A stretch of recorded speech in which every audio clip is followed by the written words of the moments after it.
Hello everyone, welcome to my channel Mind Your Exam. So in this video we would be starting with chapter 6 named Flow of Control. This chapter is from your class 11th NCERT computer science book that you are studying with Python. Okay, so starting with the chapter, let's first understand what is flow of control, what it actually means. So flow of control basically means that the order in which you are executing the statements of your program, and in our case your Python program, that order specifies how the execution control is flowing. That means what is the order in which your statements are executing. Till now we have seen that all the programs that we have written, in all those programs the statements are executed step by step sequentially. That means the first statement is executed first, then the next program statement is executed, followed by the third program statement, and so on.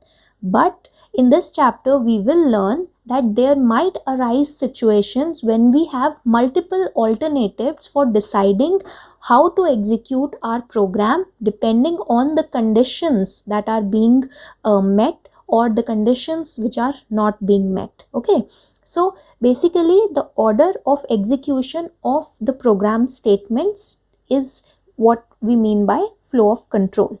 Now the flow of control in any program is implemented using control structures. That means there are certain keywords and there are certain constructs that determine how the program will be executed, whether it will be executed sequentially or some statements would be skipped and jumped or multiple times repetition would take place. All this is determined using two types of control structures, and those control structures fall under the category of selection or repetition. So selection, as it is clear from the name, it means you are selecting or choosing something, choosing one thing out of multiple options, or more than one option is available to you to decide the flow of control or the execution flow, and out of those options you are choosing one option. And on what basis you choose such, or you make such a decision? You choose on the basis of some condition that is being true or that is being false. Okay, so selection basically is implemented using the if statement or the if else statement or if elif else statement. So these are the three types of statements that we would be discussing, but for now let me give you an example of what actually selection is and what do I mean when I say that we are making a choice of the order of execution. So suppose you have to write a program in which you have to find the positive difference of two numbers. Now what do I mean by positive difference? See, if I have two numbers, I have to find their difference, but I have to subtract the smaller number from the larger number. I cannot do the otherwise. So first I have to determine which number is larger and then I will calculate the difference. So in this program, or when you start writing this program, you first have to check this condition, whether the first number is greater than the second number. If that is the case, you find the difference as num1 minus num2. Otherwise, if this condition is false, then you take another path and you execute a different instruction, which is you find the difference as num2 minus num1. So in this case, we are making a choice based on some condition and we are selecting one of the two possible execution statements. Okay, so this is what we mean by selection. Now, as I introduced to you, that selection is implemented using the if statement, and there is a syntax of the if statement that you must follow. So whenever you want to check whether a condition is being satisfied, and then based on the truthfulness of that condition you have to execute the statements, you write the if statement. You first write the keyword if with a small I, then you write the condition that you have to check, then you put a colon in front of the condition. Now this means that whenever this particular condition is true, then execute the statements that are indented. Indented means if condition colon, and here you will not start the statements that you want to execute from the same indentation level as the if keyword. You have to leave a single tab or 2 tabs or whatever indentation level you want to specify. So there has to be a fixed number of spaces that would precede this particular block of statements. Okay, so these indented statements will be executed only when the if condition is true, and if the condition is false, these statements will not be executed. All these statements, it can be a single statement or multiple statements, all these statements would be skipped, and the code that is written just after this if block, these combined program lines are known as the if block. So the code that is written just after the if block would be implemented. Okay, so you must take care that the program statements that you want to execute whenever the condition is true, all those statements must be indented under the if, and they must be indented at the same level. And why is there an indentation here?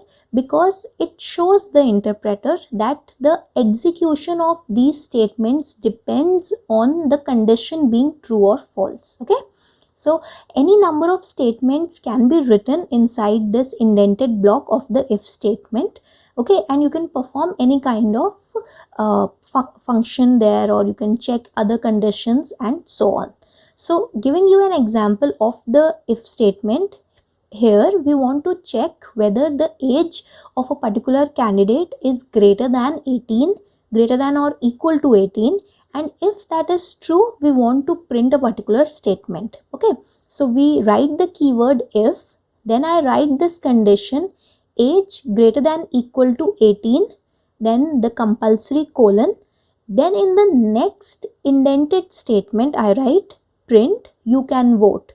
This program, when I execute it, it will print this particular statement only when the value stored in the variable age is either greater than 18 or equal to 18. Okay, so the program execution will depend upon the value of this variable that is present in the condition.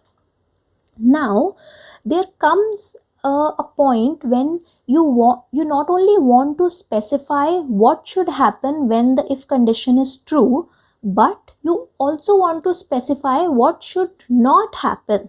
That means when the if condition is false, if in that case also you want to specify a certain set of statements that must be executed, then you use the if else statement. Okay, so the if else construct is used when you want to specify what should happen in case the if condition becomes false. All right, so in this case also the syntax would remain the same. You first write the keyword if, you specify your condition, then the colon mark, and then at one indentation level you specify the set of statements that you want to execute when the condition is true. Now if this condition becomes false, you want to execute alternative set of statements, so you write that block of code under the else keyword.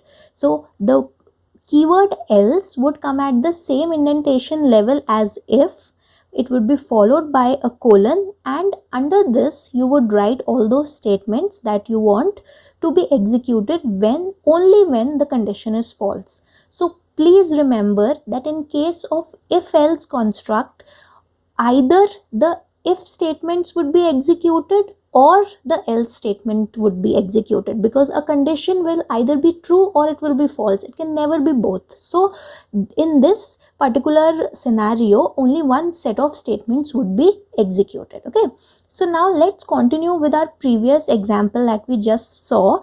See, in the previous example we printed that if the age is greater than equal to 18, then we have to print the statement you can vote. But what if we also want to tell that if since your age is not greater than equal to 18, you cannot vote? In that case, we'll append the previous if statement with else clause. Here we'll write the else keyword colon, and this will be followed by the statements that we want to print when the condition is false. So whenever the value of the variable age is less than 18, this second print statement would be printed or would be executed, and again only one of these two statements would be printed. Okay, so that was all for today's lecture. This is the if statement and the if else statement. In the next video I would be explaining you what is the elif part of the if elif else ladder. Okay, so stay tuned to our channel. Thank you for watching. Keep sharing and liking our videos. Till we meet in the next video, mind your exam.